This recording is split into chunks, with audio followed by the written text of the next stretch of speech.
Once again, this episode of the Hook It podcast is supported by 35bikes.com. 35bikes.com are dedicated to bringing you the best bike components for the best price. So if you need some new brake pads, maybe some brake rotors, mud guards, don't forget, head to 35bikes.com and enter promo code PODCAST to get 10% off any order and also take advantage of free shipping. So that's 35bikes.com and enter promo code PODCAST. This episode is also supported by our good friends at Sax Underwear. And I guess it's the school holidays right now. Chances are if you've got kids, you're going to be spending a little more time with them than usual. So make sure you set a good example. Don't be that dad with the sweaty nutsack. It's not cool. Your kids are probably going to be looking up at you. They're embarrassed. They're wondering why their dad isn't like all the other dads that are walking around, smiles on their faces, smelling fresh, looking fresh, just happier in general. So if you want to be like those dads and you don't want to be an embarrassment, make sure you buy Sax Underwear. You can head to saxunderwear.com for more information, or you can email us if you want. We'll point you in the right direction to your local stockist. Be like Danny Hart. Be like Ken Block. Be like the Deaconator. Look what it does for him. He's the happiest guy on the planet. So saxunderwear.com, they support this podcast. Support them. Easy as that. Let's crack on. I'm Olly Wilkins, and this is the Hook It podcast.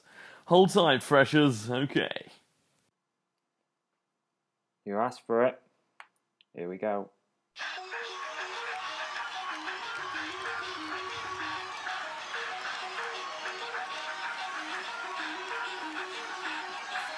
Forfeit the game before somebody else takes you out of the frame and put your name to shame, cover up your face. You can't run the race, the pace is too fast, it just won't last.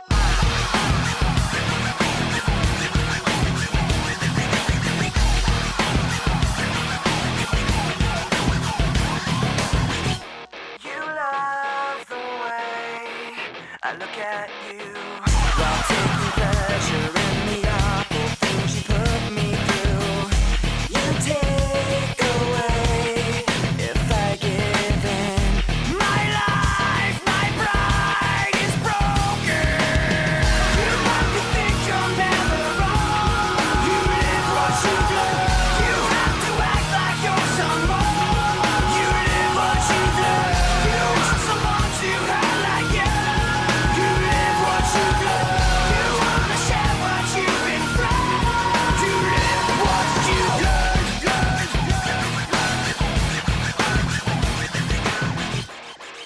It only felt right to drop this. It had to be done.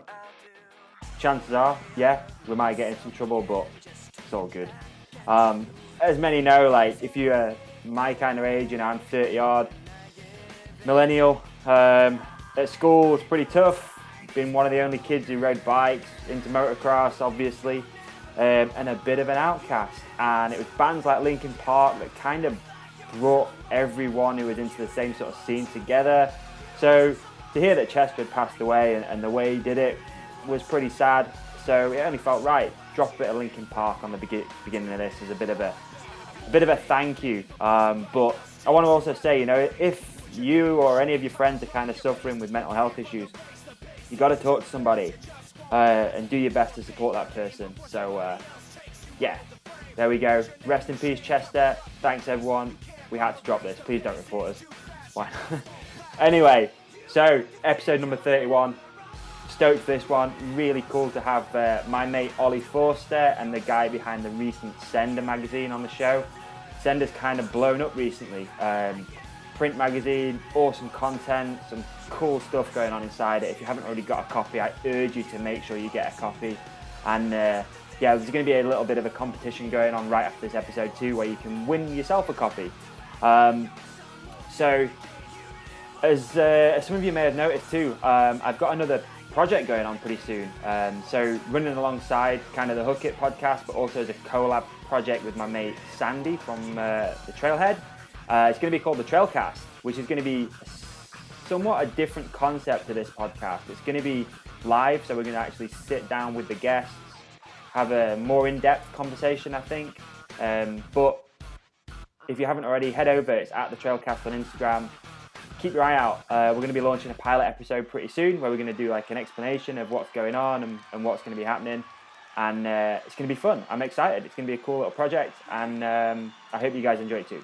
So now Linkin Park's finished. Let's get on with this podcast, episode number 31. Welcome to the show, Olly Forster. All right, Olly Forster, we are recording, dude. Davey. Finally got this laid down, man. I know. It seems like it was January. Yeah, we last saw each other, I think, at the Bike Place show in January, and I mentioned it to you. And at the time, obviously, you weren't doing this, so you're a bit, what's the word, skeptical? Yeah, I mean, it was like, I guess that trade show was kind of, I don't know, because it was like basically we had the plan to do it. And I was at that point where, me and my wife were talking about it, should we, shouldn't we? And then I kind of mentioned it flippantly to a couple of people there, like people with, big brands and, budgets, all this kind of stuff. I thought, I might do this. They were just like, yeah, you got to do it. And I was like, really? They're like, yeah, do it and we'll support you. And I was like, okay. And that was kind of the start, I guess, because when you have like an idea and it's quite close to your heart, you feel very, like, I don't know, the word is like, just very aware of like telling too many people in case you don't do it. Yeah, definitely. It's always one of those things that I was really worried about, was like telling everyone I'm going to do this, and then for whatever reason, I can't do it, and it's like, Ollie, what happened to that idea? And it's like, but then I don't know. I think that was one of my last kind of like assignments for Pink Bike, maybe, I don't know. So it was on my mind, but yeah, I've definitely struggled with that in the past. It's like a little bit of ambition and OCD mixed together, and you're like, I've got this amazing idea. You tell loads of people, and then a few months later, like, what happened to that? And you're like, well, this is yeah, I just, I just didn't think it was a good idea. And you're like, yeah, but you were so hyped about it like 2 months ago. This is it. Well, I remember when you and all came to the MB UK office. Yeah. When it just started, and Rob Weaver introduced me. He was like, and I was like, I know these guys. What's going on? That's crazy, isn't it? It was. Yeah, it's cool. It's definitely really cool. Yeah, it's going back some years. Well, it's actually only like 3.5, but it feels like a lot longer. That's for sure. My God. So I want to let you do yourself a really brief introduction, if that's okay. We usually do that on these things just because I don't want to miss anything out. Sure. Brief introduction, who you are, what you do. Okay. My name's Olly Forster. I live in Bristol. I'm originally from the Borders. So about 45 minutes northeast of Carlisle, as if you stop driving towards Brampton kind of way. Okay, I guess you probably know where that is. Mate, I know where everywhere is. Cool. You know wherever there's a motocross track, Davey. We all know. Yeah. So I'm from the north, and I live down here now, and I'm a journalist, I suppose, or editor, publisher now. I don't really know. I haven't really given myself a job title. I just talk about bikes and then write about it. It's pretty much what I do. I like it. Perfect. All right. So let's. It's probably best just rewind this thing back a little bit. So, how did you initially get started in the bike industry? Well, I worked in a bike shop when I was 19, so I'm 37 next month, so a long time ago. Whoa. I did that for like two years maybe, and then I went to uni. Kind of really didn't like university. I actually ended up doing a couple of different courses. Just none of it really appealed to me. I think because I've worked since I was a kid, because I grew up on a farm, and you always have that work attitude. And at university, I was like 20, 21 when I went. I don't know, a lot of lazy students. It just didn't sit with me. Okay. And then I went to university in Cheltenham, to do landscape architecture of all things, and there's a really good hill there, like a really good hill, and basically we just would spend every day digging, which I guess is a pretty familiar story for a lot of people I know who went to university and just basically went digging. Yeah, got some money and just rode the bike. Yeah, but we had some sick trails. It was really good. Yeah. And then worked in a bike shop part-time throughout the whole time, then that became a full-time job again, and then I ended up working there for quite a while, and that was Leisure Lakes in Cheltenham. And then I kind of thought, I want to get back into downhill racing. And then so I couldn't do that while working in a shop just because the shop was intense and it was like working nearly every weekend, the usual kind of bike shop dilemma. Yeah. It was a sick shop anyway, but dropped out again and then got into construction, did that for a while. And then obviously the recession came. I had a company by the stage and I was hating it so much. It wasn't my cup of tea. And a friend of mine was working in another bike shop in Birmingham this time. He was like, "Oh, we've got a job. I need you to come help me run the shop." And I was like, "Okay," got that opportunity. So that was kind of my entry back into the bike, and did that for a year. And then went from there, and then I was a buyer for a while for the bike shop. And then I was like, right, getting more and more into it, getting to more trade shows again, all that kind of stuff. And then a friend of mine kind of suggested doing a blog, because this is like 2009.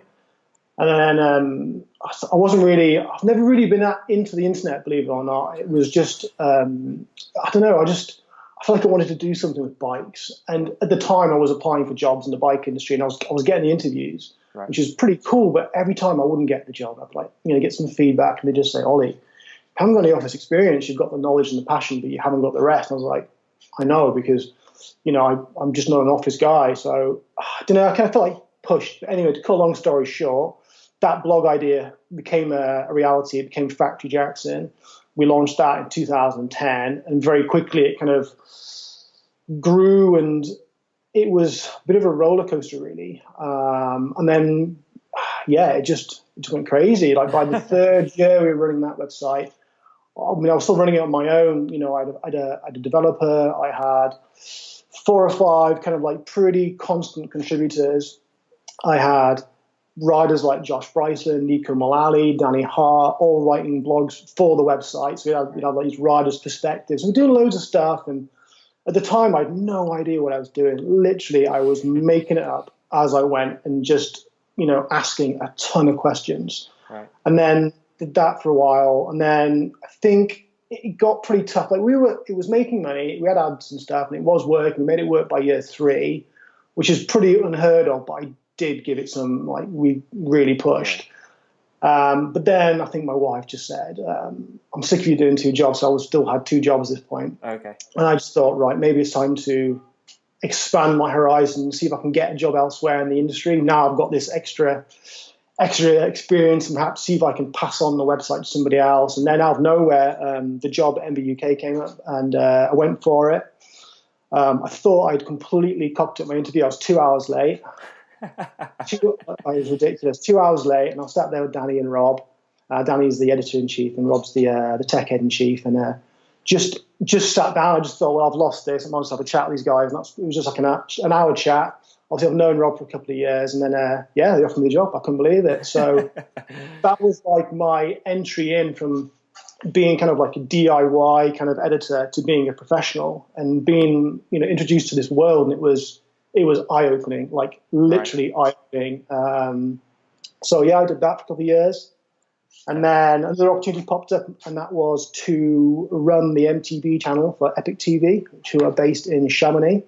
And that was a dubious decision, perhaps on my behalf, because Epic TV, I don't want to say too much, really, but it was an opportunity to really make a difference for the business. I thought, there's only so much I could do at MBUK in terms of going forward my career. So anyway, went for the Epic TV thing. It didn't work out. They literally canned the channel within. I've seen that for a little while.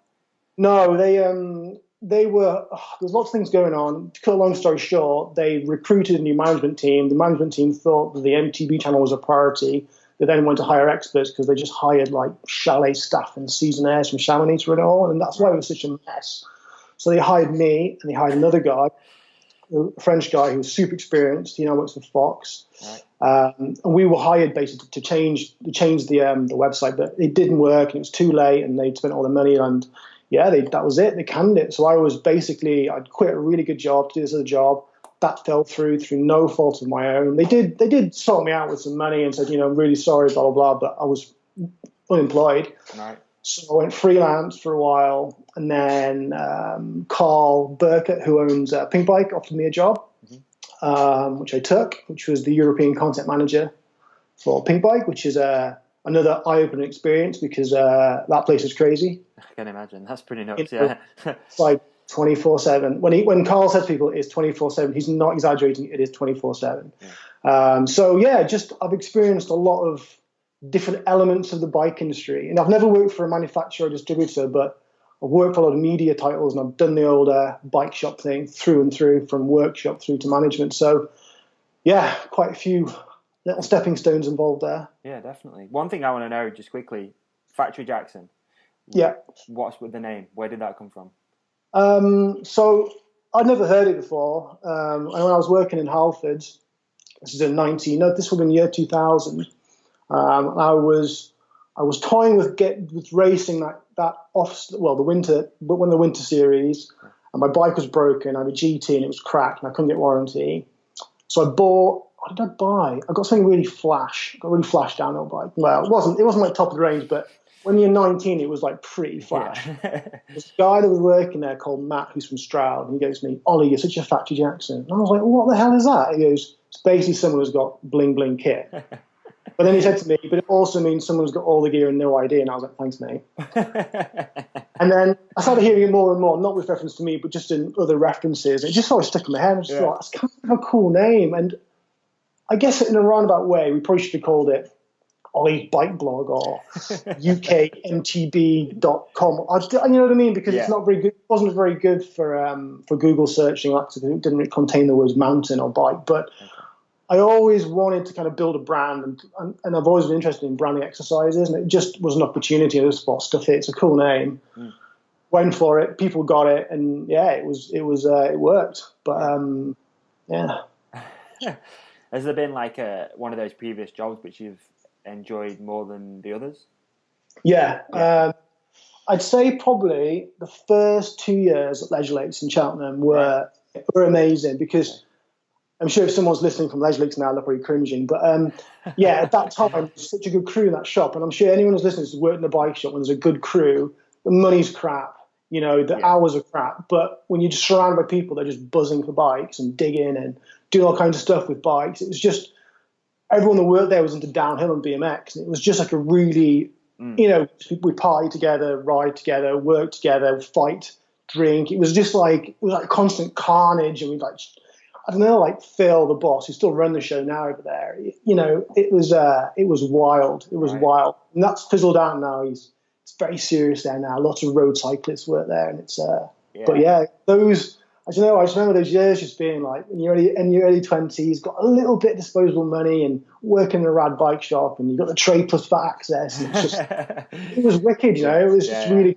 fun. And it was before you had all these pressures of adult life on your shoulders. Like, you got to get a career, you got to do something serious. You can't, work in a bike shop forever, even though I probably could, given that a chance. Yeah, but, for sure. Yeah, I mean, crazy though. I mean, like, I can really, I can relate to you with that. I did almost the same thing around the same sort of age, working in a bike shop, and just like you said, just having access to like trade accounts. You're like, oh my God, Yeah. I remember getting like back then, pre B2B business. That's a business to business website for anyone who doesn't know. Oh yeah. Like getting a new catalog, and you're just like proper pumped that this new catalog had come. You're like, yeah, it's crazy. I always forget about those days, but you could, order a new T-shirt and stuff, and it was like £10 plus VAT, right?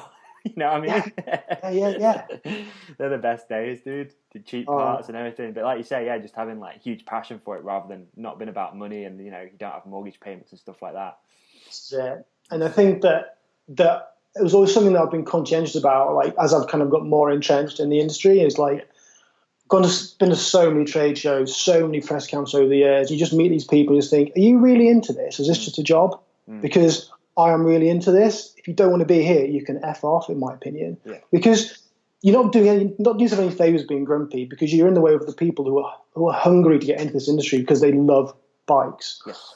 And you get a lot of people, I can understand you get into it and the passion falls away. And I've hit periods and I've been like, I'm not really up for going for a ride today. But sometimes you just got to look at the bigger picture and snap out of it. You're in a really privileged position. You've obviously fought hard to get here because it's a very competitive field. Embrace it. It's for sure. as you know, it is a cool industry. It has its challenges. So many challenges. You got to just take them, but the rest of it just makes it worthwhile. Yeah, it's something weird. that I constantly sort of battle with. Every day when I see a shop, that the first question which usually comes out is, "Have you been riding?" And for me, like, I'm not riding that much right now. Like, I've been so busy for the last sort of 3 years. Sometimes when you're in and out of bike shops all day, every day, all you do is talk about bikes. When you get home, Yeah. sometimes the last thing you want to do is ride a bike. You Oh, kind of want to get absolutely. away from it and do something different. And no doubt it's the same for you when all you've done is write about a bike or have conversations about it. You just kind of want to zone out a little bit. Yeah, I definitely had that last year. I think I'm not going to sort of say, oh, Pink Bike drove me crazy, but like towards the end of summer last year, it been a really busy season for me, and I was absolutely frazzled. I was just been all over Europe 10 times over, and I was just knackered, worn out, and I just felt like, is this going to be the buzzkill? Is this job going to be the buzzkill? I was like, oh man, because it was an amazing opportunity, and I think that's kind of why I kind of called up Carl and said, Carl, I've got to go, man. It's like, I don't think this is for me. Right. Because I kind of felt it was like, I'm a content person. I like creating content, I like to be inspired. Yeah. And there was just a lot of like managing and rushing around. And yeah, Pink Bike is an amazing place to work, but it's full on. Oh yeah. I mean, by all accounts, that is the hub of mountain bike news. It is. It is, isn't it?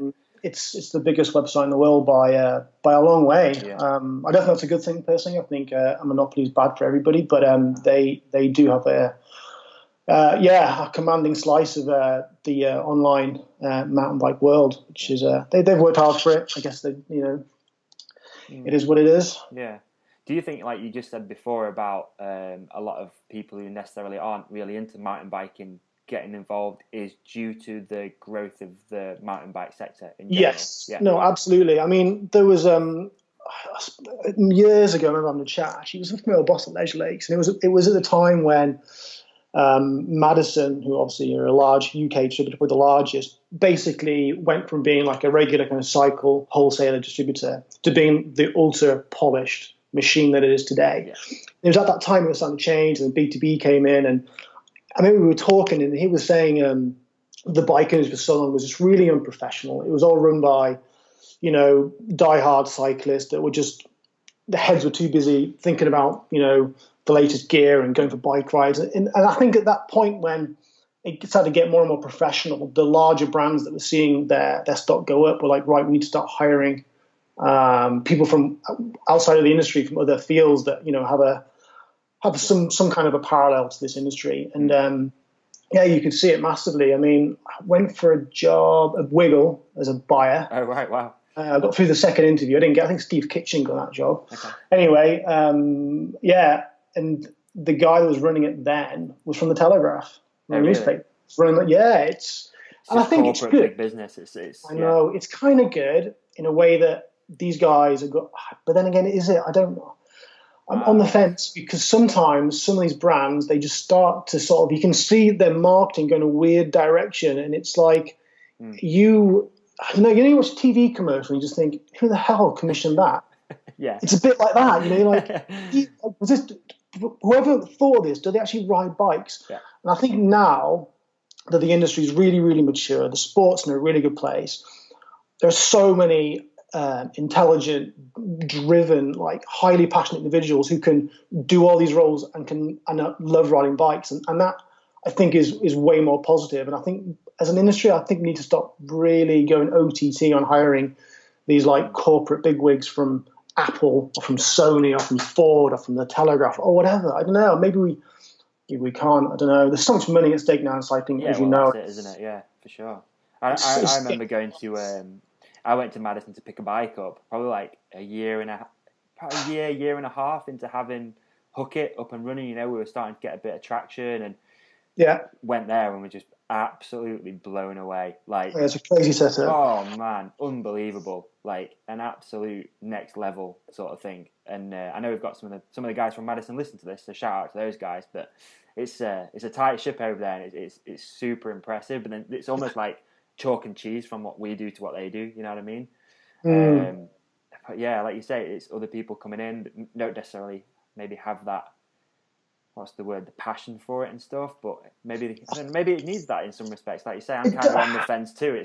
It definitely does in the creative field, Yeah. I think, unless you're very, very lucky and you get someone who doesn't get cycling but gets the bigger picture. And I have met people who don't have a cycling background, and it's really surprising when they told me. I'm like, wow, I would not know. But it's like, I don't know. I think some companies hire really interesting people, which is actually really cool when you're a journalist, because it just makes it, Yeah, I much remember you easier. saying about that. Like you're really interested in finding out like real stories, and obviously that really comes across in your magazine, which we're going to get. Yeah, to. it does, and I hope so. I mean, some brands and companies they're just full of really interesting people, and some brands are just not. You know what I mean? Yeah. Just sometimes you just struggle at trade shows to make a conversation. You're just a bit like, you're just not really with me, are you, on this? You're just not here. You're just. Whereas some people, you're just like, oh, it's just energy and cool chats. They're like, oh, by the way, have you seen this new thing? I'm like, oh, yeah, it's just another new thing. It's like, no, but this and this happened, and we did this and that. And straight away, as a journalist, you're like, okay. The thing is, too, like, you have it with bike shops, as you probably know. Like, you'll go to certain bike shops, and I'm definitely not going to call anyone out, but you can just feel there's, like, no passion in this place. There's no soul. They're not even interested. It's just a job. And it's like, and you go to some shops, and you just, like, you come out of there, regardless of orders or anything, it's like, yeah, that was a really nice conversation. I'm buzzing. Like, those guys are on it. It's like, and that can properly influence a scene as well. Like, you can get so many people involved in that scene from the local bike shops. People who, people who live in places where there isn't a really good, like, bike shop, be it independent or, like, a really good chain. So there's good chains do exist. Yeah.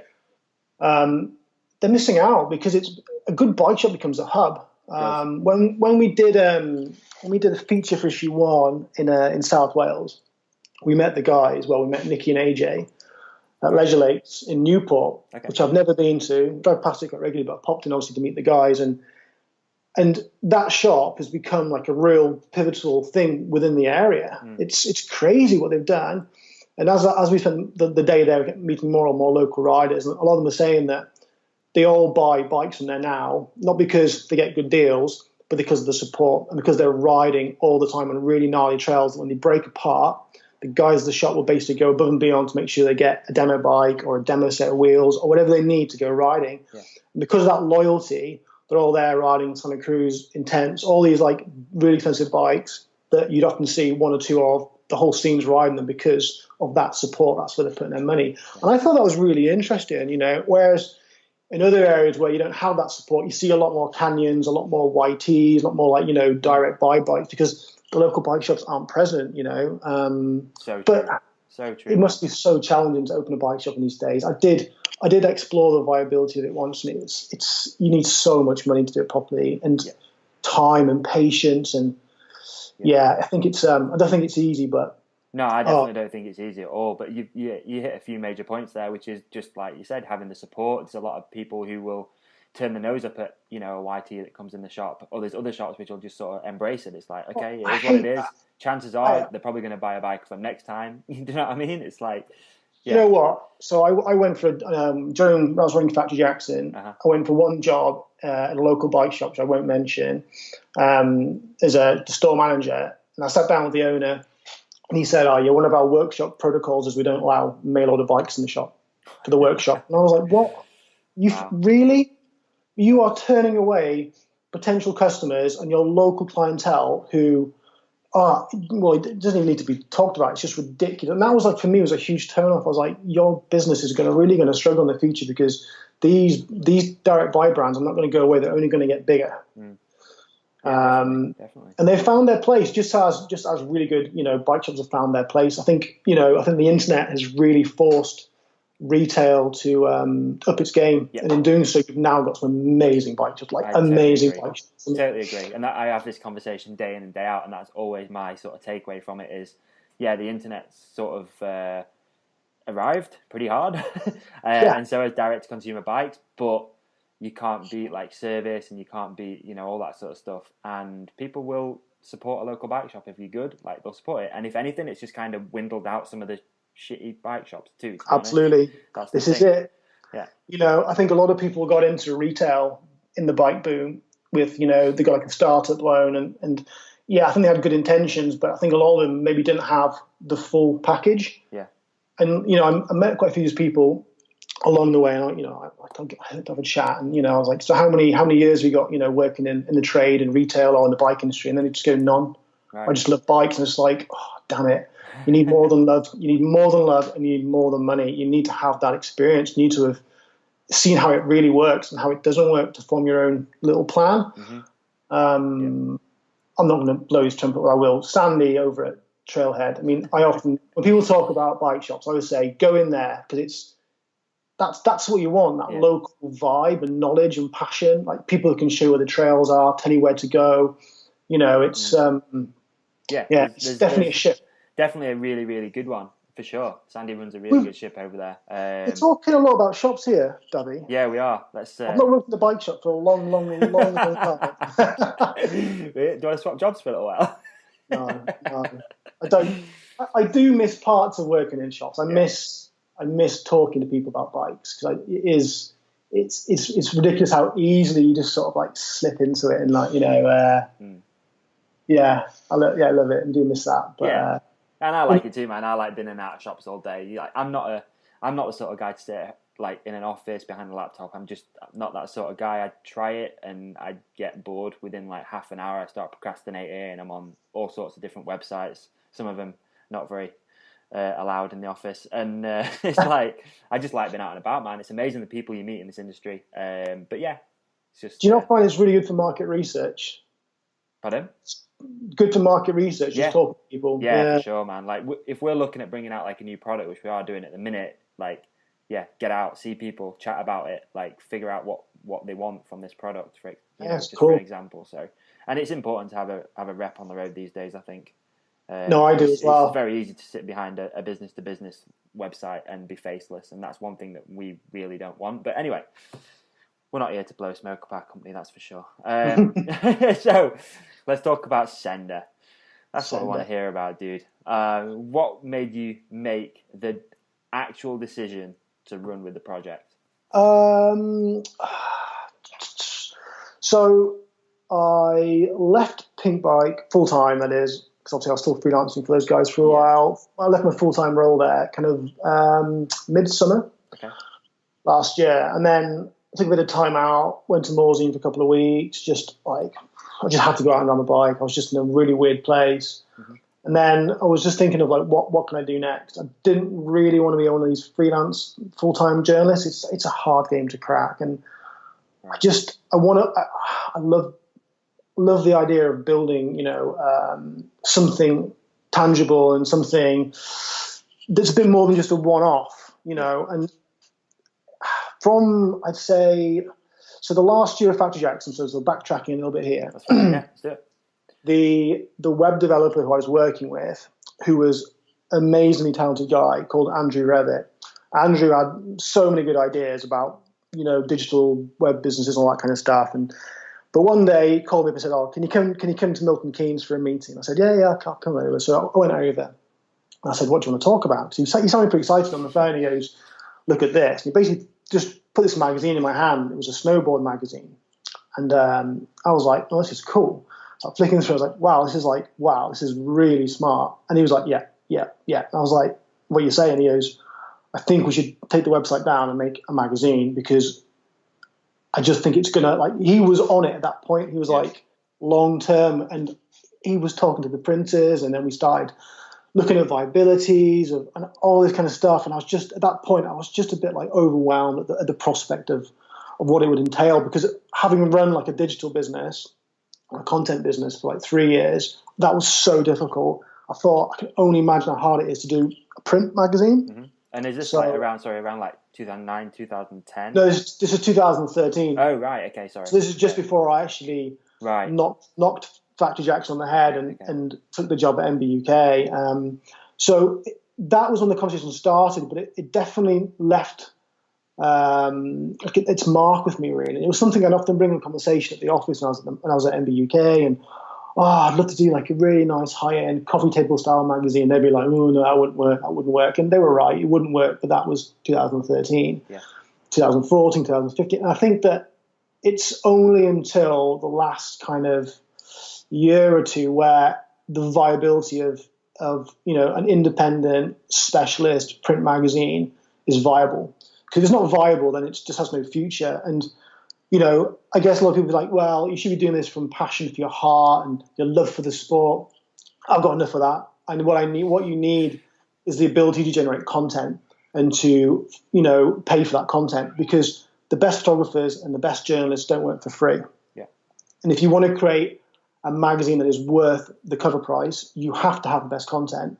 So I knew from day one, I was like, how do I, basically was building a business. Mm-hmm. So that was kind of the boring, crappy, uninspiring side of everything. But so that basically what I did towards the end of last year. So that was like putting all those pieces together. Yep. And then like talking to loads of people. I talked to a lot of people. I won't say who, but we did a lot of research just to explore like every element of the magazine. I had to make sure it was going to work, because I don't want to put my name on something. I know I'm not like the most famous journalist in the world, far from it, but I had been working on a really big website, a big magazine. Like my name was kind of out there, and I thought, if I do something next, I kind of want it to be like really good. Like people are like, wow, Ollie, that was awesome. And I was like, oh, thank God for that. I have not done something mental. But then we basically created the sort of concept, and then we got all the pricing in from all the different elements that we'd need to actually physically make the magazine. I knew what content is worth and what we pay for it, what the rates were, and I thought we'd try and go a bit above, which we have, just because I don't know. I'd love to be able to pay all our guys way over the odds for the content that we get from them, which is a long-term plan and is doable. Because I just don't think they get paid enough, freelance journalists. I think the rates crap. Okay. But then for anyone listening who maybe doesn't totally understand, like freelance journalist is someone who literally gets paid per article, right? Yeah, often it could be by word, it could be by page, it could be by whatever. Obviously, most magazines will issue a brief with a word count. Mm-hmm. And is there a sort of ballpark figure that you think? I don't know. I really want to go too much detail on the airways. Really, it's just like that's fine. But yeah, it's you'd have to be flat out. Yeah, you'd have to be super busy to make a living out of it. Exactly. Yeah. Okay. And I remember chatting to Matt Ragg, who's a UK journalist that lives in bloody hell, where does Matt live these days? I can never keep with where Matt lives, but I think he lives in Sospel now. Hello, Matt, if you're listening. Okay. And then I remember chatting to Matt about 2 or 3 years ago. It was when Matt's freelance career was starting to happen. He was learning French, German, and going to all the enduros, and he was really making a conscientious effort to make a living out of this. Yeah. And I spoke to him and said, how's it going? Because obviously he was supplying in the UK with bits and pieces here and there. And he said, mate, I've moved to Europe because I couldn't afford to keep a roof over my head in the UK from being a freelance. And I was like, shit, dude. Yeah. That's like, so I was always in the back of my head, and obviously just seeing the rates, I just thought, I want to create something that I could give back, really. Yeah. And we're getting there. But that was one part of it. So yeah, creating a business. But then we got to like close to Christmas, and then we kind of knew what it was going to cost, like the whole thing, and it was kind of scary. It was a lot of money. And then my wife was like, right, we need to find answers to this, and this. So I was like, okay, so that's more digging, more research, more emails, more phone calls, more meetings. And then it was at that point when Dirt Magazine did their 20 years of, and then that came out. And then James McKnight did Hurly Burly, so I had those, and I thought, wow, these are cool. These are really cool. They're like, I could gauging the kind of like the reception online via Instagram as a bit of a barometer. And I thought, people are into this. And I started asking people out on rides, and they were like, oh yeah, I bought that. It's cool. Or I like this, or I didn't like that. And I was like, I think there's something here. And I kind of knew that Seb's magazine was growing, Crank magazine, Seb Rogers, and that was getting better and better, and it was like people were into it. I thought, is this? And then I realised that the internet is the internet's changing a lot. I'm sure you can see it as well. Yeah, that there's definitely a push from consumers of content closer towards like Instagram and to YouTube. Yep.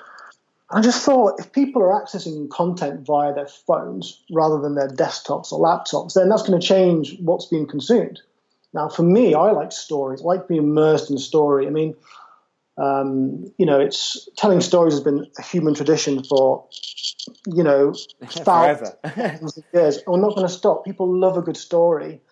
And I just thought a lot of people now stare at monitors as part of their jobs. You only come home and read, a multi-thousand word, feature on a website because it's just like, it feels a bit like work, consuming copy on a monitor. Like, it sends me to sleep a little bit. Yeah. So I thought print is a really viable kind of like delivery system for good content, and that's kind of all part of it. I mean, I think I've probably got off on a mad tangent. No, there, not but at all. It's really interesting, really, really interesting because was it. you are the perfect person to speak to about this stuff, really, because you have worked in all those different avenues, and then you have got a print magazine. Do you know what I mean? Like, it's gone almost full circle right back to pretty much where you started, in a way. But a big decision, well, not a big decision. It definitely plays part when last year they it's on the news. They were saying, vinyl sales have like never been higher, or something like that. I guess it was something like vinyl sales outstrip digital. But then obviously people don't buy music online, do they? Maybe usually have Spotify or whatever. But anyway, vinyl sales are really healthy. And so I looked at the vinyl model, and it's like people weren't just buying a vinyl record; they were buying into something different. It was like quality. It was for enthusiasts. And I was like, right, enthusiast. Now, I'm an enthusiast. I love mountain biking, but I don't really love all of mountain biking. It's like, I can give or take a bit of cross country, to be fair. Probably not, actually, a bit boring. I like downhill. I like free ride. I like a bit of enduro on top for good measure. I like gravity biking. I'm not the only one. I thought, no one's doing this anymore. I remember when I was 16 years old, and I was still living in Carlisle, and bought issue 1 of Dirt magazine, and it just changed my world. Yes, I was with you on that one. I was like, holy shit, what is this? Because I was getting MBUK on and off, obviously because in my mid-teens, so I was already aware of mountain biking, and me and my friends we all had real cheapo mountain bikes. We'd all bomb around town and through the parks and build jumps, the usual stuff that kids do. Yeah. So I was aware of it. It wasn't like completely, but then obviously as soon as dirt just changed everything for me. And that's the thing, going all that way back, like imagine no internet. So this is it. But then crazy. Like you would get all the latest images and ideas and like product stuff from magazines, and having to wait for a magazine to be delivered to your house or go to a newsagent. Like exciting times, really. It wasn't instant gratification, was it? No, and I can live without that, to be honest with you. We've consciously launched the magazine and not got Facebook. Okay. We've got a Facebook page, but we haven't started using it. And we've had some people emailing us like, why aren't you using Facebook? Oh, is it a scam because they're not using Facebook? It's like, we did plan to use Facebook. It's not because we're anti-Facebook. It's just like, yeah, we are anti-Facebook. Sorry, I'm lying. Okay. I just can't be bothered with it. I just thought Instagram works. We make a magazine. The focus is the magazine. That's it. That's what we're going to do. I want the magazine to speak for itself, stand up on its own. So are you kind of relying on a lot of word of mouth stuff as well, and that's obviously what you see on Instagram. Yeah, is that people want to post that they've got the magazine. Like everyone wants to take an arty photo, and I think that's awesome. And that's exactly what you guys and a few of, like you mentioned, like the Hurly Burly and stuff, really tapped into. Is that people want to own it. They want to tell their friends they've got it. They want to sit and enjoy it at night. You know what I mean? This is it. I think that whole considered approach to content, where you're really thinking about something and you put a lot of thought and effort into it, and it's not just the quality of the copy and how you consume that content through words. It's the design and the way that content kind of talks to you in a way. Yeah, it's the feel. It's like almost again like going back to vinyl. It's having it in your hand. It's like exactly the whole night. I mean, just as an example, I dropped. Hopefully we don't get in trouble. I dropped some Linkin Park on the start of this episode, right? Obviously, Chester's just passed away, all that sort of stuff. But when you heard that, for me, I didn't go, right, I opened up Spotify, I want to listen to Hybrid Theory. I was rummaging up in the loft, right, where's the CD, dude? I want to put a CD on and listen to it. Yeah, do you know what I mean? It's that thing, isn't it? It's owning something. It's not all digital and on a cloud somewhere. Yeah, I think that the sort of the specialist print market, which is pretty small in mountain biking, it's massive in other niche interest areas. If you go to a high-end magazine shop, we've got a couple here in Bristol, right, and they're packed with magazines. It's I wouldn't say it's booming, but it's it's growing.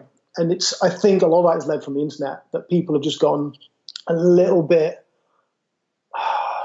I'm trying to dig myself into a hole here because no. I do like the internet, and it's kept a roof over my head for a long time, but it's just can be very overbearing and tiring. And it's like, I use Pink Bike as a good example because I know they're really proud of their the amount of content they put out there. But if you don't go on it for a couple of days, you're like, right, I need to see what's going on in the mountain bike world. You go on it like, oh my god, where do I begin? Yeah. It's just it's like a sea of like new bikes and new tires and race results. Like, oh, I haven't got time for this. I'm going to go outside and do something else. And it's almost like it can be just a little bit too much sometimes. And if you're on it every day, it's cool. It works like a dream. But then if you're a part-time consumer of content, which I think more people are becoming, it can be a little bit too much. I totally agree with you. And it's something that I constantly think about as well. And I think, again, it's like you just said, you go on Pink Bike and you've not been on for a few days. It's like you look at it and you go, I can't even be bothered to scroll down all this stuff. There's too much. Too much. On. Yeah. Too much. It's just a barrage of stuff.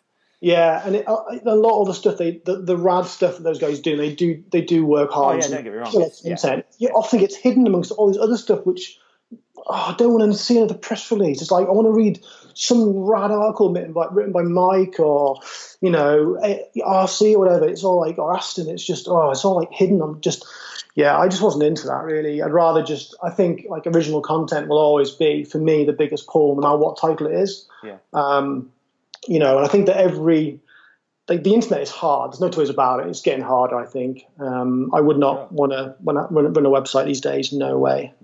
I think I want to get your perspective on something real quick. Is that obviously from a brand point of view, some of the major brands out there looking at where to put their money. It's something that again we spoke about recently on the podcast. It's like, do you put your money in an edit which is going to hit one of the major websites briefly, for maybe a day or two? Yeah, all right, it's there forever, but it can get lost pretty quick. Major print is probably pretty tough, or do you go down the route of like what you're doing? I think a more measured approach would work better. So more aligning funds correctly. So you've got to hit all those elements. So a really good video, you kind of got to make a really good video because you can't escape the numbers game. Points being prizes. But like you say, a video goes on all the major websites, goes on YouTube, goes on Vimeo, people watch it. Pretty much in the first day it goes live. Then the rest of the sort of mountain bike community will see it over the following week as their friends share on social media, mostly via Facebook. But then it kind of disappears, like you say, it's gone. You can obviously leave a really good imprint on people's minds that the edit was really good. Yeah. But I think at the moment that what a lot of people are missing with edits is it's just the same concept that the people have been doing for the last 5 years. And it's like shredding the shit out of the track, roosting corners, big whips, crazy music, la la la. Yeah, it worked 5 years ago. Everyone was buzzing to go and buy that bike and go to the trails and emulate what is on the video. Now it's like everyone bleeds into the next one. I think that, the video is such an amazing asset. And it's like, I don't know, no one's really, well, I say no one, people are. A lot of people just aren't using it to its fullest. Like, tell some stories, have some dialogue, like, give it some depth, put some meat on it. It's like, don't do what the last brand did because it's, it's not hard. Like, there's so, like, I find it very frustrating as someone who's a writer. When I watch all these videos, I can just see cool stories, like, amongst it. I think, like, why didn't they explore that? And it's, obviously, there's reasons, budget, time. Filmmakers aren't journalists. It's like, okay, but it's also obviously trying to find that balance of how long should an edit be? Should it be 1 minute? Should it be 20 minutes? An hour? It's trying to figure that out too, isn't it? I mean, it is tough, really tough. I think as well now, like a lot of the sort of web edit guys, the established ones. Obviously, we've had Death Grip and Rad Company, and obviously, Joe and Mono are working on something. And it seems like a lot of these guys who basically made a name for themselves by making web edits and now basically putting their focus into considered content. like proper videos like they used to be. Obviously, we're not going to buy the Blu-ray or the DVD. We're going to download it on iTunes. But they're making a feature-length movie, Yeah. and they're making it themselves. It's driven by the riders. It's not being driven by Red Bull Media House or some external third-party publishing company. It's made by these creatives, and I think that is probably more of an appealing concept for a brand to back. Obviously, Specialized are doing Motive at the moment. Oh, right, okay. Which is going to get showcased at Crankworks Whistler, I believe. Okay. There may be an exclusive in the next issue of Sender on that, but I won't say any more. But yeah, so I think that is a big thing. Like, I think that these filmmakers, the ones who are like, have done their time doing web edits, are now making big feature-length stuff. And I think they're doing that for a lot of reasons, but I love it. I think it's awesome. Yeah, I'd rather see tidbits on Instagram and lead up to it and then pay my money. Yeah. There's my $10 or whatever it is for that edit, and I'll have it forever and I'll watch it. I've watched Death Grip once all the way through. That was the premiere, but I've watched bits of it probably like 10 times. Really? Just sit there, just if I've got because it's there, it's always there. It's on iTunes on the TV. It's just boom. I love play. how they put a book out recently too, right? Yeah, literally, I bought that as soon as. So I've been in a real bubble, getting the mag out, and then as soon as the mag went out, I was like basically bought everyone else's mags, and I'm like a third of the way through it. Yeah, it's beautiful. Yeah, so good, such a good idea. You touched on before about stories. Yeah. I'm the same as you. Totally agree. I'm well into stories. I spend my day driving, listening to podcasts. I love producing podcasts so people can hear good stories too from you and other people that have been on this thing. So don't bring me into this, Daddy. I'm just literally. All right, we'll just say everyone up to episode 30, 31 could be sketchy. That's it. But no, I'm a big stories fan. What made you choose the people you had in issue 1? Was is it literally chasing the story side of it? Yeah, big time. I kind of knew that. So I spoke to a lot of people and said, I'm going to do this mag. It's going to be kind of gravity focused, but not a downhill mag. Where's the balance between trail bike content and downhill bike content? Where do people turn off? And I was also conscientious of advertisers too. Like, what point will they be like, "Ooh, we don't sell downhill bikes"? I was like, "Oh God, go away." It's not about that. It's a lot of people said, "I don't really ride downhill anymore." Okay, but I love reading about it. And I was like, cool. Do you want to read about enduro bikes? A little bit, but not that much. Yeah. And I heard that over and over again. And I guess it comes down to, look at Red Bull. Their downhill coverage is far bigger than their cross-country coverage, yet more people can surely relate to the cross-country action. Totally. So it's downhill and freeride and obviously enduro, just the more dynamic. It's just from a story or a creating perspective, it's just how much easier to work with athletes in that part of the sport, because they're usually really passionate people, because you kind of got to be to do what they do. Yeah.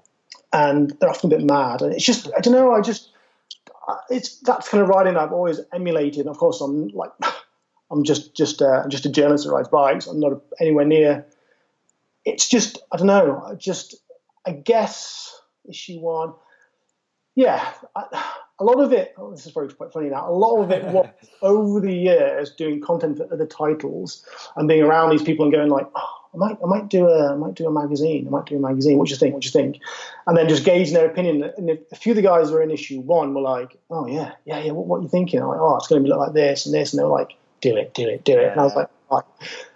And this always was about one thing in particular. I remember, so I had Nicky Wiles, South Wales guy who rides some marine bikes, and he had to be in issue 1. I was like, how can I get Nicky in? Because we did a shoot for MBUK. This is like 2014, and me and Nicky were stood. Andy Lloyd was shooting some of the boys down the bottom of the track, and I was just at the top, just chatting to Nicky. And I said, Nicky, you're quite an arty chap, you quite creative, cool stuff. I said, would you buy like a really high-end mountain bike magazine, a quarterly? And he was like, oh yeah, I would do. What are you thinking, Ollie? What are you thinking? And I was like, not yet. I'm just formulating. So I've been jabbing people for years about this idea. Yeah. But I guess not having the bottle or the finances to pull it off.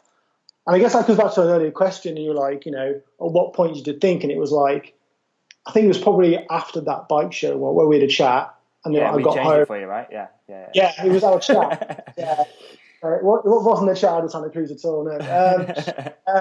yeah, it was like yeah, I think that was it. It was just like, you know, it was like the more it was like much like a seesaw, a teeter totter here in America. Teeter-totter, yeah. It's like you know, there's like the fours and the against, and like, you know, I could just saw all these different faces like, Ollie, don't do it, and then on either side, do it, man, do it, you know, don't be pussy. And then we had a bit of money in savings, and I had a bit of savings from just like, you know, being a skinflint, and was just about enough to kind of like get through the process of like creating issue one and getting it all financed and stuff. And me and my wife, it was a really big decision for us, a massive decision, because we've also done our house for the same one we Yeah, bought. you were saying, yeah. Oh, it's been That's no mean feat, is it? the last couple of months have been horrendous. I've been like 15-hour days.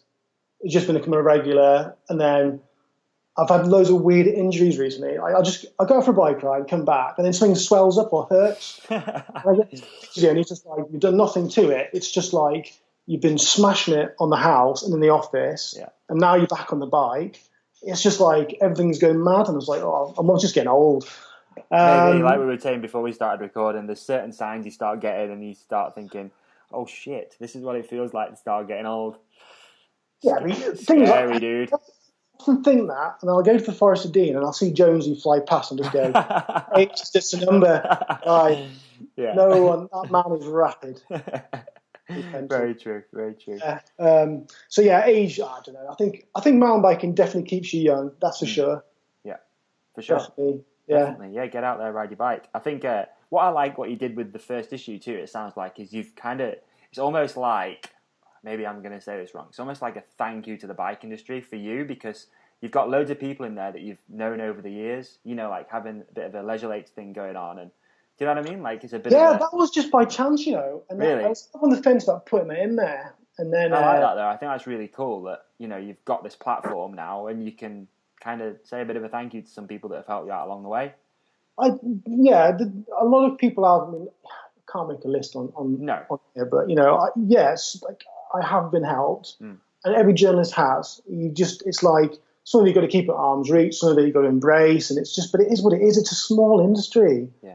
Like I said, you know, it's like I definitely work more with certain companies and brands and individuals than I do with others, and that's for no reason. That's nothing to do with money. God, I wish. It's to do with like the ease of that relationship. You're on a good basis. You already know these people, and you can ask them questions that you couldn't potentially ask other people. Do you know what I mean? Yeah. I like that, because we said that when we were chatting on the phone before we recorded this a week or so ago. I like that. You know, it's really stuck with me that you said that it's easier to work with certain brands because of the people that are within them. That's such an amazing point. You know, like we were saying about corporate stuff and all that sort of thing. Like, it's exactly. Within brands, there's personalities, and for you guys as a journalist, it's going to make it way easier to get stories out of them and content. Absolutely. If I could give any advice to any brand, company, whatever, it's just hire really nice people who love the sport and want to do cool stuff with the media, and you'll get loads of content for nothing. I want to shout out Olly as well. If you haven't already read, send it. Olly Green, who is one of the directors of Hook It, is one of my business partners, wrote an article, and it's sick. Like, it's good, isn't it? Really good. Do you know what? So, like, the magazine sub-editor, so he's basically the guy that basically like makes it all legible, because obviously we're all a bunch of idiots. Yeah. And he was when he edited that, he emailed me back straight away going like, Ollie, no way, I'm from Sheffield. This is amazing. So that was pretty cool. Yeah. That was really cool. He did an awesome job. Like, Ollie's always got a really, really good way with words. He does a lot of my emails for me. So if any dealers listen to this and you get a nice email, it's usually written by Ollie. Yeah, he's good. Yeah. Good. But yeah, man, I want to say, like, well done. You've done an amazing job. Massive pat on the back. What are the plans for the future? More of the same, really. Yeah. Are you quarterly then? Is that a given? Yeah, it's quarterly. So issue 2 is October, issue 3 is February, issue 4, I guess, I don't know yet, to be honest with you. Right. But it's going to be, every 3 or 4 months, depending on schedule. Uh-huh. Obviously, because it's everyone involved is freelance, so there's a lot of moving parts. Yes. So a big part of my job is aligning those parts so we can actually make a magazine 4 times a year. So we have Chris, the designer, He's based in Monmouth. He's a guy, Chris Jones, used to design Dirt magazine. Oh, right. Wow. His wife Harriet, so they're a big part of the team. And then we've got Alex, who's the sub-editor. He's worked on lots of cycling titles in Bristol, MBUK, Mountain Bike, all that kind of stuff, Bike Radar. Right. And then obviously all the freelancers, people like Olly, people like Tommy Wilkinson, all the photographers, all the different, no one's fixed. We don't obviously, the designers are pretty much fixed in, and then obviously Alex Briefs, all the kind of journalists, photographers are not really fixed in, but it's becoming, as issue 2's kind of come together, it's like a lot of the old faces are still there, which is really cool, and people like got new ideas, and now people have got the magazine in their hands, and they're like reading all the other content and all the other stuff that the people have written and stuff. Everyone's like, yeah, and everyone's like, I mean, my inbox has gone mad the last sort of week and a half with like just people hitting me with ideas, like really like high-end, like famous dudes in the industry, like want to get content and send them. It's like, I've got the mag, I'm really like inspired. And that to me is one of the most important thing, is having these people who I've always looked up to saying to me, your magazine's inspired me. I'm like, wow, you've inspired me. Yeah. Like, but, it's just, I guess it's just mental. It was awesome to see that like Troy Lee, for example, posted yesterday, I think, and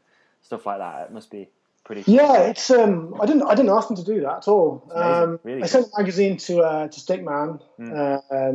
I've known him for years, and he's always been a big help to me over the years. And I just sent the magazine, and I thought it might have got lost in the post, because most of the guys on the main list in California got their magazine like a week before that. Sorry, and he just emailed me and was like, just said, this is sick. Like, please don't stop doing this. This is amazing. Awesome. Like, far out. But I've kind of got, I don't know, I don't want to sound big-headed, but I've had quite a lot of that. And it's like... Yeah, but you need it, though, along the way, dude. Like, those little pats on the back help so much, because they just keep you motivated. Like, it's more like, I just... when you do something like this, you're so conscientious, and like, I'm a pretty confident person. You've known me a while. I'm quite confident, but with this... I was like so nervous, and I was scared I was going to piss people off as well. Yeah, because it's weird, because we kind of gone through the same thing. Like when I started this, I was the same. Like I'd never done anything like this podcast in my life. Actually putting your voice and your name to something, I think quite a big thing, and also the company reputation in a way too. But those little things along the way where people reach out and say that they're enjoying it, or they've listened, or they've read it. Do you know what I mean? Like if there's like a bit of a down moment for me, just read those things, that man, and be like, yeah, I'm doing the right thing. Like, this is cool. People are enjoying it. So, yeah.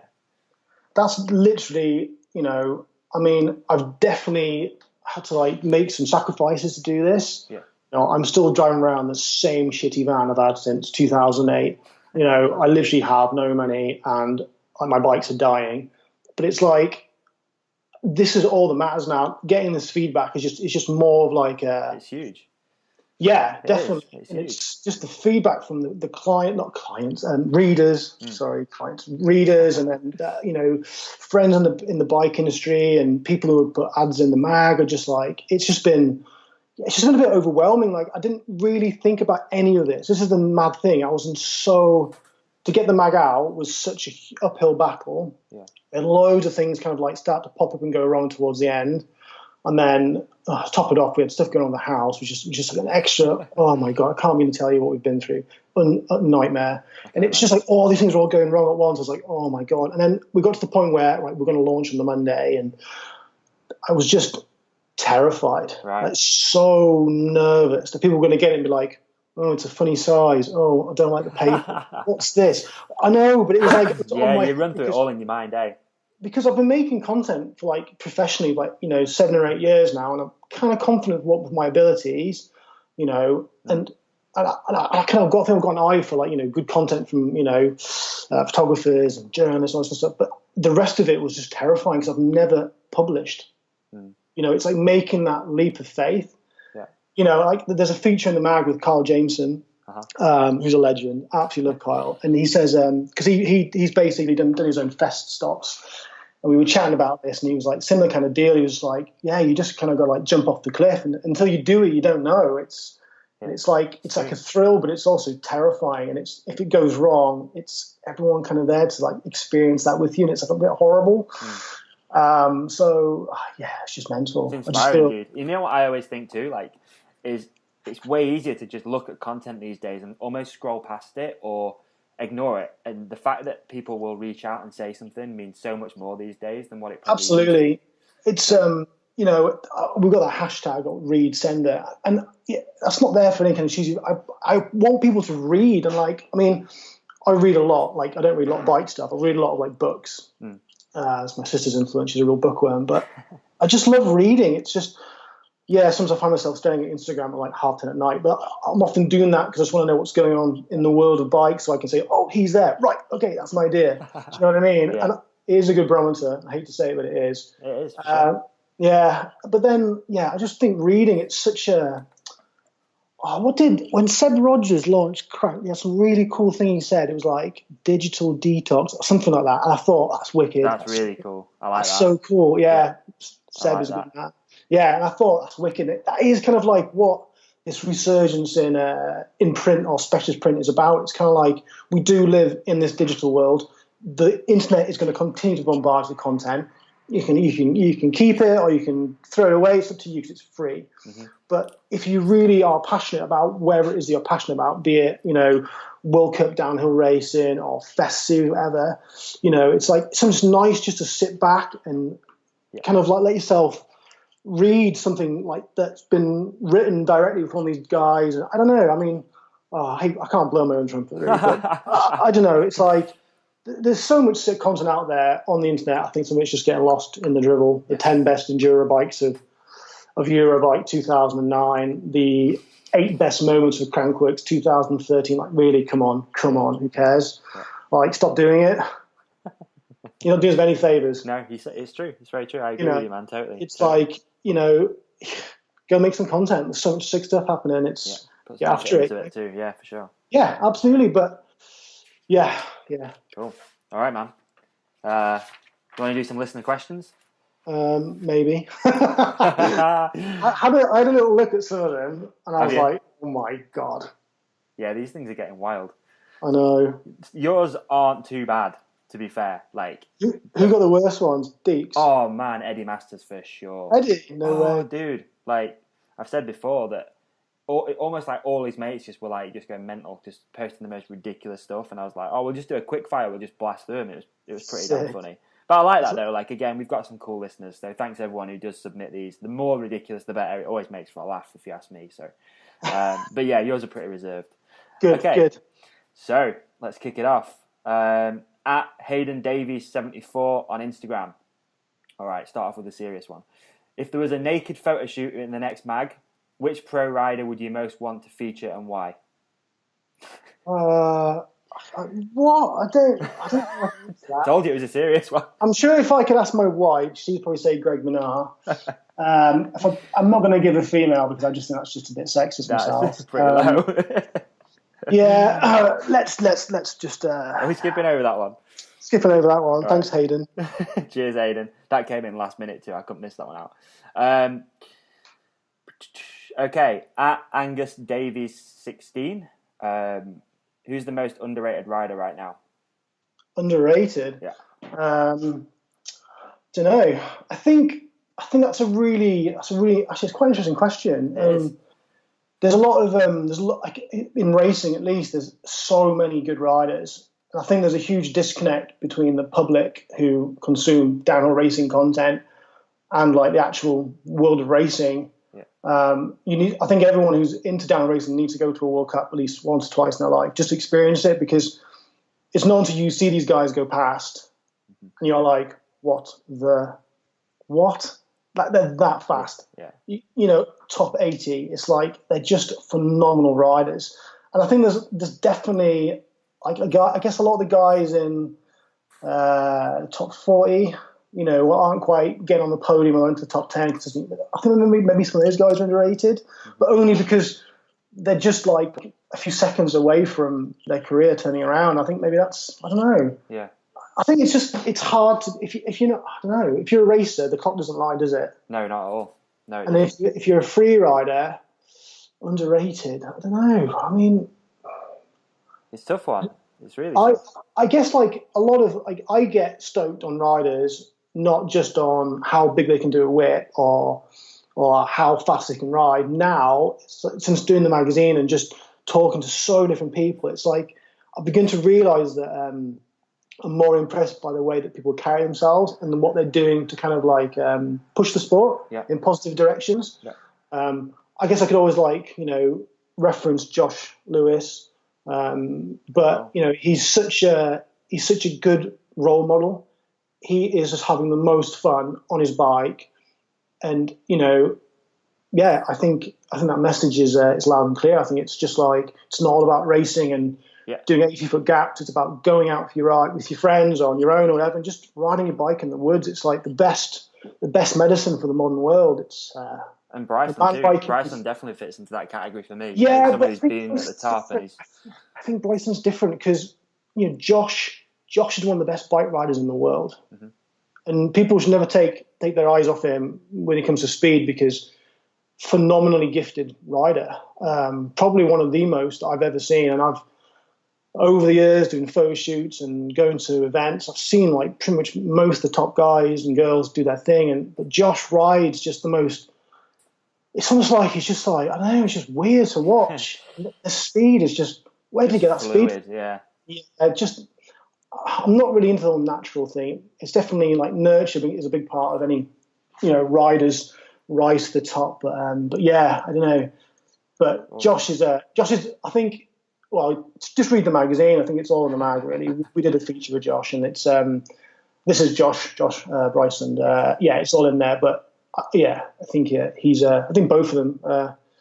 Mountain biking's in a crucial point right now where it's kind of becoming more of a lifestyle sport, and I think that's a really crucial part to the growth and like having a good kind of sustained growth in the sport, because you can grow too quickly and pop, and I think at the moment it's kind of like it's growing nicely, and it's nice to kind of maintain that growth. I think some of these guys, I don't know, I'm just getting good vibes from it. That's all I can say. Yeah, for sure. The other part of that question was the most overrated, but I'm going to guess you don't want to say that. Overrated? Don't know really, but then how do I wouldn't know how to gauge what overrated.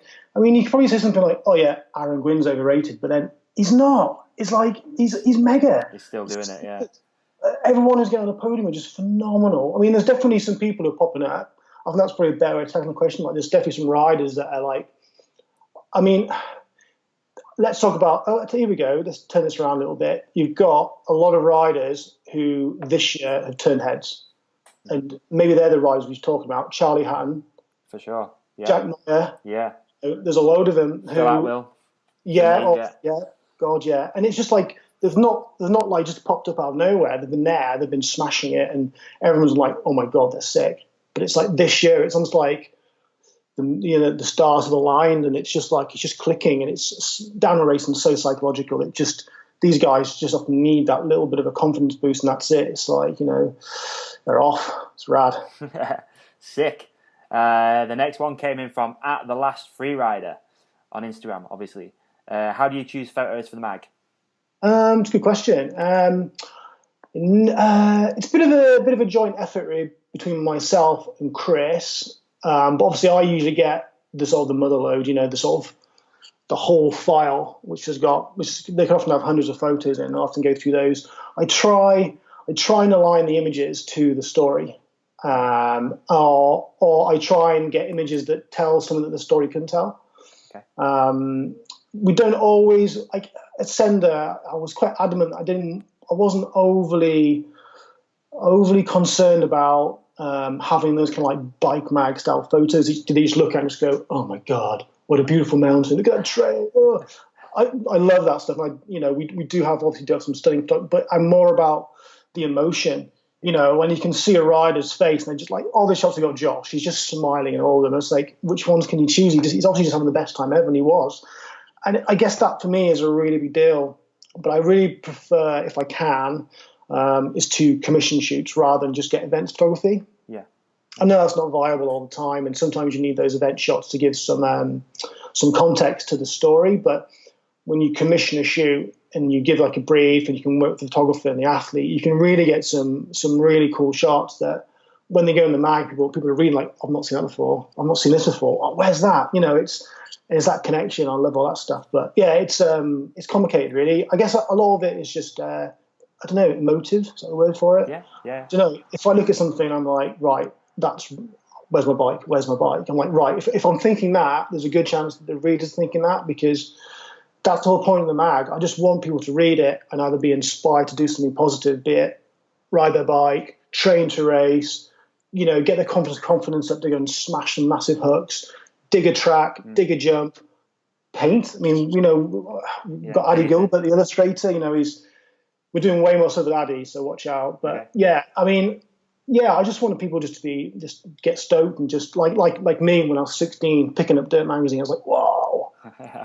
And we've got some really young readers. I'm really surprised. Really? Yeah. That's good, man. It's really cool. It's crazy. Mad readership. It's like all the way up. And there's one kid was like, he's bought it, and then this other kid, these are also Instagram chats you can look at. Right.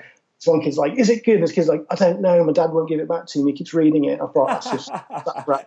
That's amazing. That's amazing. You need to screenshot that. That's sick. Awesome. But, it's just cool. I don't know. It's just cool. Yeah, it's man. just I'm on a bit of a high at the moment. Bit of a high. Definitely. Sounds like it. It's worthy though, man. It's worthy. Keep riding it. Riding the high. Also slightly exhausted. Riding the high but falling asleep. Yeah. We got at DadCamTV. Great Instagram tag, by the way. DadCamTV. If there was one place in England/Wales that you could put a chairlift, where would it be? I can't answer that because Bristol. No, because honestly, dude, there's so many good illegal trails that could be cultivated into a bike path. We'll put it in Sheffield, then we'll have it. Well, okay, I'll turn it around. Black Mountain cycle. Good call. And in Abergavenny, well, it's outside Abergavenny, because I go there quite a lot, and it's such a good vibe there. Yeah. Like, I don't know, it's like just a good vibe, positive. Sweet. It's gnarly there. There's some big old jumps. Sean's really. There is some huge jumps. Sculpted. I've not been myself, but one of our guys that we help out, Dave Camus, has been a few times. Dave. Yeah, you'll know Dave, and he's posted some awesome stuff. Dave's sick rider. He is sick. He's a good dude, man. Really, really good. Yeah, dude. he's Shout a out good Dave dude. Camus. Follow him on Instagram. Hey, Dave. Hey, Dave. All right, next one. At ODG. So the guy we said in this episode who was amazing at writing and came up with the most amazing content, his question was, would you rather be greased up and locked in a room with a nymphomaniac bear, or spend eternity having to listen to Nigel Farage and never being able to slap him? Yeah, I think I'd have to take on the bear. You really?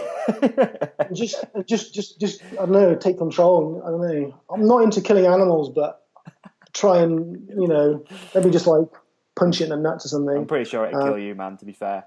It'd probably rate me first. Yeah. Especially if it's nymphomaniac, I'd quite like an hour or two with Nigel Farage. I just have to talk to him, ask him some questions. Yeah. So I don't think he's living in the real world myself, but well, that's for another podcast, isn't it? Yeah, we'll do episode 2 and we'll talk about that'll last like 5 minutes. Okay, we got next one. At Angus Davies again. At Angus Davies 16 on Instagram. What's your favourite bike on the market right now? Right now? Ooh. Don't know. I haven't ridden all of them. I was lucky to ride quite a lot of bikes over the years, just working at different titles, but I haven't ridden that many this year, to be honest with you. I went to one press camp for Pink Bike in January. That's it. Okay. And I'm just, but there are some pretty awesome bikes in the market for next year. Who's got a sick bike? Transition, I've got a sick bike coming out. Okay. Scott, I've got New Genius, which is pretty cool. Santa Cruz got a load of new bikes. Marin's got a sick new bike. I've also got some new bikes coming out. I think 2018 could be an exciting year, a good year if you're a tech rider, you're going to ride lots of smart bikes. Cool. And a good year if you've got loads of money to spend on a bike. Yeah, but probably a bad year for shops because there's loads more bikes coming out. No, I know. It's crazy, isn't it? You best be ready. Yeah, I had a dealer complaining about that yesterday to me. Oh, really? About playing catch up all the time. And it's valid, that, to be fair. Unless you're shifting mega units to stay on top of the constant changes and seasons, it's pretty tough. Plus, we're at, what are we in now? July. and there's already 2018 bikes coming out. I've never got my head around that. You know, even from way back in the day when I worked in clothing brands, you'd have new ranges coming out mid-season, and it's just a nightmare. But yeah, It's what it is. a It's marketing not thing gonna as well. slow You know, down. they're trying to be first, and have the latest models. It's one of them. I think it's just, mountain biking is pretty big right now, and the brands are just giving people what they want. Obviously, there's a lot of people making a lot of noise. This is not what they want, but then, don't buy a new bike. Just ride your old bike. Yeah. It's that simple. I mean, generally, if you bought a bike in the last 5 years, there's a good chance it's pretty good. True. And there's loads you can do to old bikes to make them sick. We used to do content like that in Pink Bike and NBUK all the time, like all the cool things you can buy aftermarket to get your bikes rad. All the best thing you can do is get some new tires and get your suspension tuned. But Yeah. I still find it bizarre that people don't do that. Get no. a suspension tuned. I find it mental. Critical. Have it set up properly. Get your shockers looked at. All right, next one, last one, actually. At Nar Bike Park, what is your dream round table of 4 riders to interview? If you could, obviously not have time zones, eras, or anything, who would be your 4? 4. Yeah. Let's see if I can get it in 4.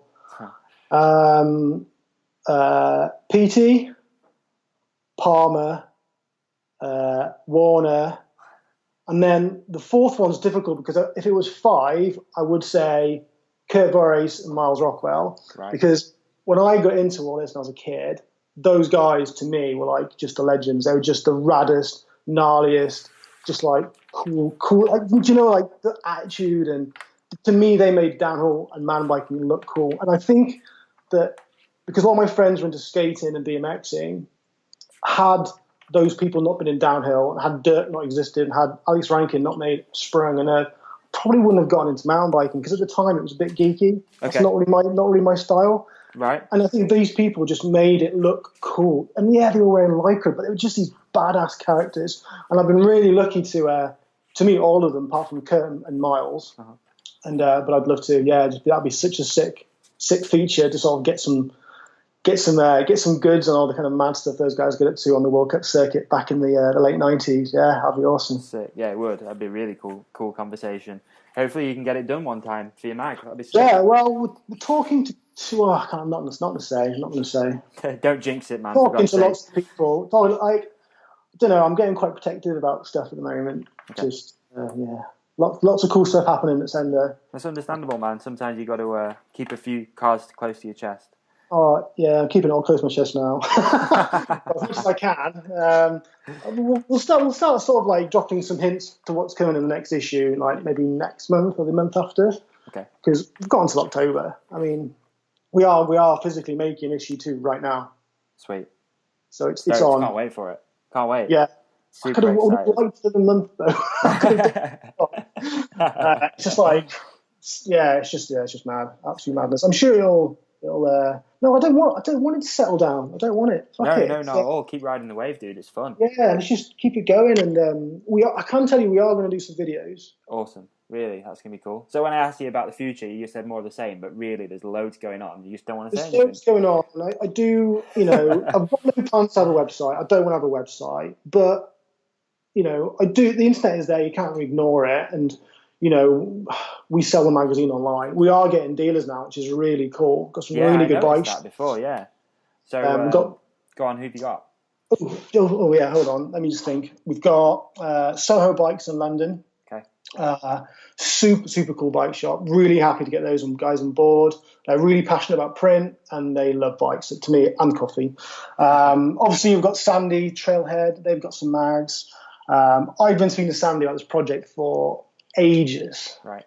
He's one of those guys that I'd speak to with doubt. And he'd be like, Olly, do it. Shut up, do it. So I'm stoked they got it. Who else got it?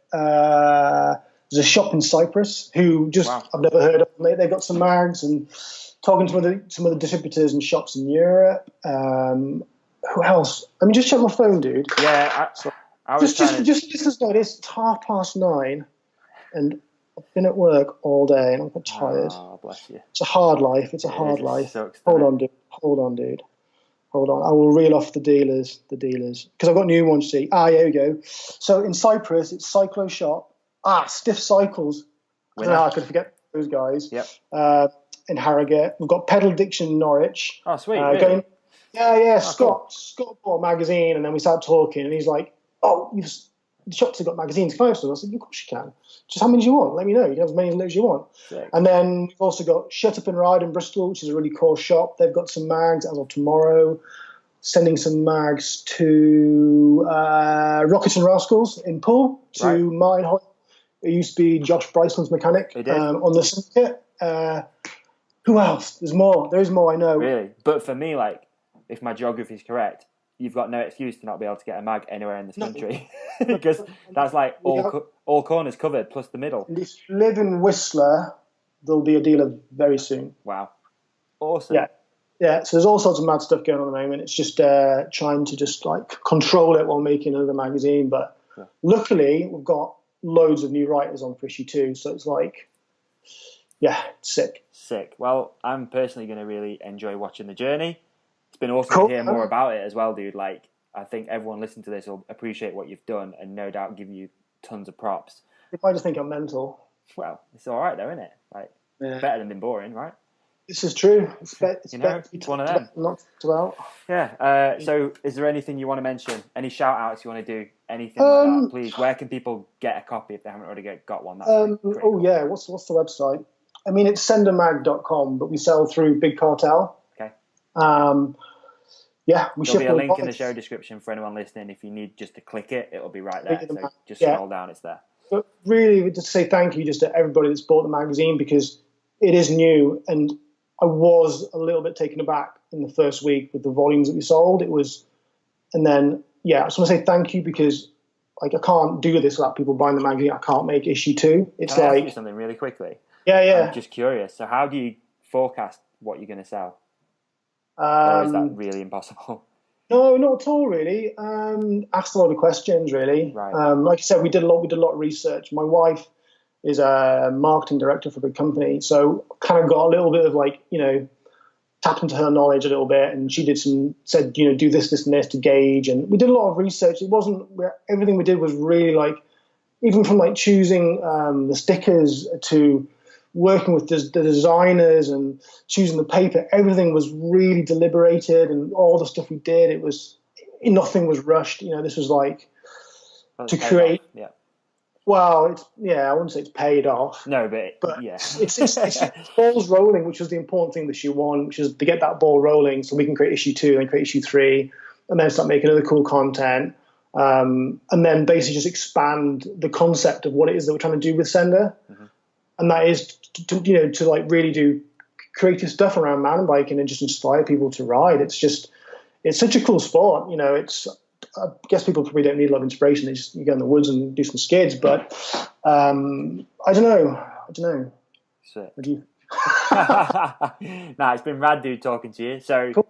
sendermag.com, grab a copy at sendermag on Instagram. There is a Facebook page, but probably not going to use it. No, we might do. I don't know. I'm still on the fence. My wife thinks we should. Okay. But most importantly, reach out and tell people that you've listened. Tell people that you've bought a copy. That's important. Yeah. And tell your friends. Tell your friends. I almost swore then. I was going to be like, tell your fucking friends. Abby, tell me not to swear. No, I never. No, I've been very well behaved. I'm going to give myself a pat back. You've been an awesome guest, dude. I really enjoyed it. It's been rad. No, thank you for having me on, and I'm sorry I kind of ignored you for 6 months, chasing me, to be honest. I was just I had to get the mag out before we could talk about it. I understand. It's all good, man. It's all good. It's perfect time to do it. Appreciate the opportunity, mate. And drama. Good to chat. Right. Let's wrap up. Do you know what, dude? This feels like a lot of our conversation on the phone. Yeah? Oh, you mean we just had it again? Yeah, we do a this little quite, bit. A little bit. But it's interesting stuff. Like, hopefully people have enjoyed listening. That's the main thing. Hope so. And I'm looking forward to catching up with you again soon, dude. Let's go for a ride or... Yeah, we need to chat about some Sender stuff anyway. So that's another. Let's do it. All right. Cool. Have a great evening. It's been a pleasure. And you, mate. Thank you very much. Peace. See you, Davy. Bye, dude. Bye.